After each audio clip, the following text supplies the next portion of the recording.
So there are about three. Well, first of all, welcome to the Flipping and Wholesaling Houses in New York show by Michael Pinter, where I tell you how to start flipping houses or how to grow your business if you're already flipping or wholesaling houses in New York, specifically New York. Now, this is a question I get every single week. There's about three questions I get. We're going to deal with them in the next three Facebook Lives. So the first one is, what contract do I use? I get this question all the time. And unfortunately, it's not such a good question because you don't prepare the contract in New York. And I remember when I didn't know what I was doing when I first started, and I went to a seller appointment and I brought a contract with me. And I said, "Hey, should we sign the contract?" And the seller looked at me like I was from outer space or I had five heads. And he said, "Doesn't my attorney prepare that?" And he was right.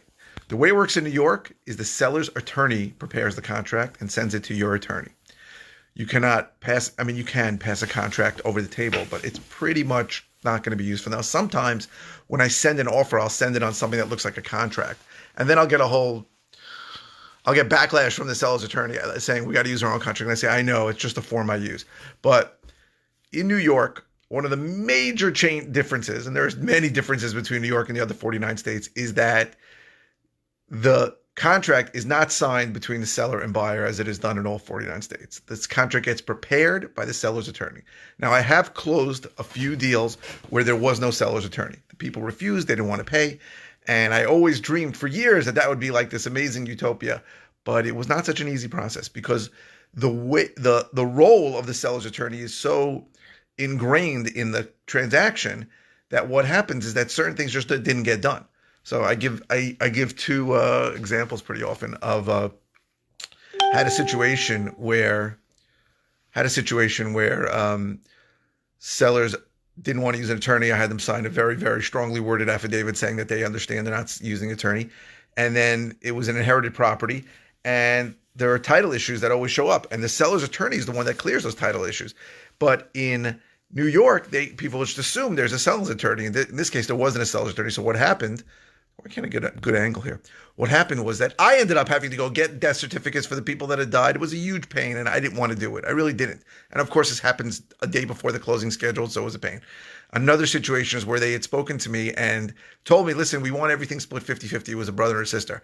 And I completely forgot that. And that is something that a seller's attorney would provide to whoever was handling the closing, whatever attorney was handling the closing, and they would give them a checklist, which is a list of checks, and say, 50% of the net proceeds go to the brother, 50% of the net proceeds go to the sister. And at this closing, there was one check, and they were all upset at me. Again, this is something that a seller's attorney would do. So while I understand that if there was no seller's attorney, the transaction process would be simpler, the truth is that every single other attorney involved in the transaction is expecting the seller's attorney to do that. Now, people don't understand. I've gone many wholesale closings where there's four attorneys. Right? There's a seller's attorney, my attorney, there's a buyer's attorney, and if the buyer's getting hard money financing, then the lender's attorney is going to be there. So everybody has a role in New York that they're going to play, and the seller's attorney has a part that they play in this transaction. So avoiding them seems like a better idea, but first of all, it's almost impossible because most people are going to ask and they're going to be told they should be represented. Second of all, not using an attorney is a problem because if they ever come back to you and wanted to sue you, they'd probably have a good case, even with an affidavit that says that they didn't want to use an attorney, because standard transactions in New York, I'm talking about 99.999% of them, have a seller's attorney. But also because of all this stuff that the seller's attorney is going to do that's going to fall on you if you don't have one. So there is no contract because in New York, the contract gets prepared by the seller's attorney. He's almost certainly going to pick a standard attorney, and we can talk about some of the issues that happen with a standard contract. And we can talk about some of those issues in another tape of what happens with the standard contract in New York.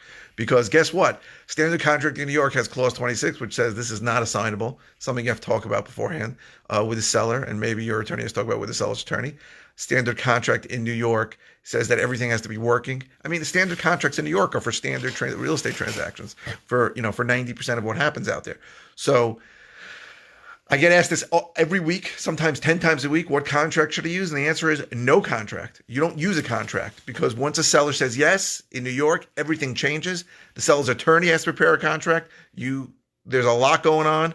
And You don't bring a contract. All right. I bring listing agreements in case the person wants to list, but I don't bring contracts anymore. For a while, when I started going to sell direct appointments, I brought a contract because that's what you learn on the internet. Oh, you push a contract across the table with a check for $50 and you're in contract. It's not how it works in New York. So we're going to deal with a few of these issues of why it's so different in New York. But this is a big one because people ask me all the time, what contract should I use? What purchase and sale agreement? Same thing. It's a contract.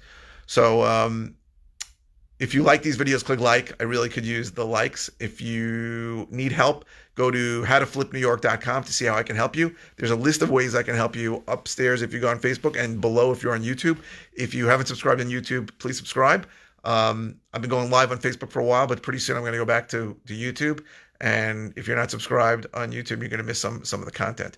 So I would highly recommend uh, subscribing. If you have any comments or any topics you want me to cover, I'm happy to cover them.